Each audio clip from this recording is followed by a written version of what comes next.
অনেক জল্পনা এবং কল্পনা শেষে অবশেষে ইরানের বিক্ষোভের কিন্তু অনেকটাই কিন্তু নিয়ন্ত্রণ নিয়ে এসেছে কে, সেই দেশটি। এবং এইখানে আশ্চর্যকর একটা বিষয় হচ্ছে যে আপনি কোনোভাবেই সেই দেশটিকে দুর্বল ভাবতে পারেন না। কেন?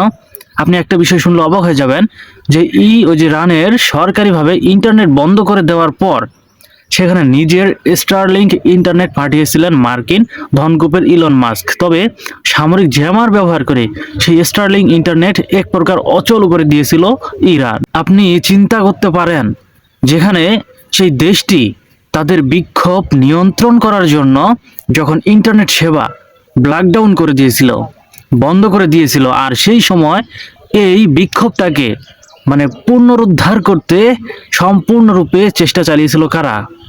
দুষ্ট কুকিল দেশগুলো। এবং তারা কিন্তু চেষ্টা করেছিল যে তাদের উন্নত প্রযুক্তি দিয়ে এই ইন্টারনেট সিস্টেমটাকে কিভাবে ডেভেলপ করা যায় সেই দেশে, এবং এতে অবশ্যই একজনের সাথে আরেকজনের যোগাযোগ হবে বিক্ষোভকারীদের মধ্যে, এবং এতে অবশ্যই বিক্ষোভটা বড় হবে। কিন্তু এদের চোখে আঙ্গুল দিয়ে বিশাল এক শক্তির প্রকাশ এবং জবাব দিল ইরান। আসলে নামগুলো ক্লিয়ারভাবে নেওয়া যায় না, এই জন্যই আপনারা বুঝতেই পারেন যে সবকিছুর মালিক তারা। অর্থাৎ আপনি যদি তাদের বিরুদ্ধে যান অবশ্যই আপনার চ্যানেলে সমস্যা হবে এবং আপনার ভিডিওতেও সমস্যা হতে পারে, তাই অবশ্যই আপনারা একটু বুঝে নেবেন। এই রিপোর্টটা যদি আপনি লক্ষ্য করেন, যেখানে বলা হয়েছে যে সাম্প্রতিক ইন্টারনেট শাটডাউন নিয়ে একটি বিস্তৃত প্রতিবেদন প্রস্তুত করা সাইমন মিগলিয়ানো ফোর্বের প্রতিবেদককে বলেন, এই কিল সুইচ পদ্ধতির খরচ অত্যন্ত ভয়াবহ।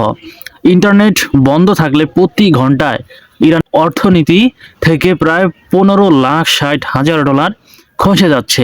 আপনারা ভাবেন যে ইরান সেই দেশটির কাছে কি আসলে উন্নত প্রযুক্তি নেই? আছে, তারা কিন্তু প্রযুক্তি দিয়ে অনেক কিন্তু এগিয়ে গিয়েছে। এখন সবচেয়ে বড় প্রশ্ন হচ্ছে, যদি এই পদ্ধতিটা তারা যদি ঠেকাতে যদি না পারতো, তাহলে এই বিক্ষোভটা কিন্তু আরো কিন্তু বড় হওয়ার সম্ভাবনা তৈরি হতো। তবে ইরান তারা যে এই ধরনের পদ্ধতি ব্যবহার করে এবং জ্যামার সিস্টেম ব্যবহার করে সেই দুষ্ট কুকিল রাষ্ট্রগুলোর যে আসলে এই সম্পূর্ণ পদ্ধতিটাকে যে ব্যাঘাত ঘটিয়ে দিয়েছে, এটা কিন্তু আসলে সত্যি অবাক করার মতো একটা বিষয়।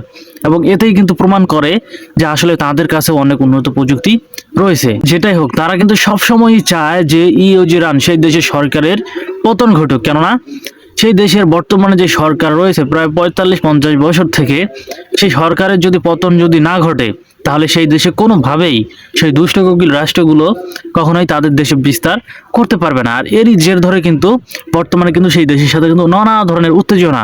টেরাম কাকু কিন্তু এই বিষয়টা কিন্তু একটা পলিটিক্যাল ভাবে কিন্তু মেনটেন করতেছে। কিভাবে? যে কোনো একটা সামরিক অভিযান চালানোর জন্য একটা ইস্যু দরকার, অর্থাৎ একটা অজুহাত দরকার। আর সেই অজুহাত কিভাবে বের করা যায় সেটাই কিন্তু একটা পূর্ণমাত্রার একটা পরীক্ষা। এবং বিক্ষোভকে কিন্তু বর্তমানের এই বিক্ষোভকে কিন্তু অনেকটাই কিন্তু তারা কিন্তু কাজে লাগাতে চেয়েছিল, এবং তারা কিন্তু হুঁশিয়ারিও দিয়েছিল ইরানকে। তারা কিন্তু বলেছিল যে যদি বিক্ষোভকারীদের উপরে যদি কোনো ধরনের নির্মম হত্যাকাণ্ড যদি চালানো হয়, তাহলে অবশ্যই সেটা তারা প্রোটেক্ট করবে, অর্থাৎ তারাও বিক্ষোভকারীদের পক্ষে নিয়ে ইরানে হামলা চালাবে।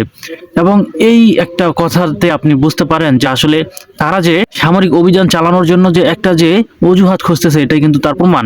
এবং এই অজুহাত সম্পর্কে কিন্তু ইরানের যিনি পররাষ্ট্র মন্ত্রী রয়েছেন, তিনিও কিন্তু বলেছেন যে তারা কিন্তু সামরিক অভিযান চালানোর জন্য আমাদের দেশে একটা অজুহাত খুঁজতেছে, এবং সেই অজুহাতকে তারা কাজে লাগিয়ে সামরিক অভিযান চালাবে।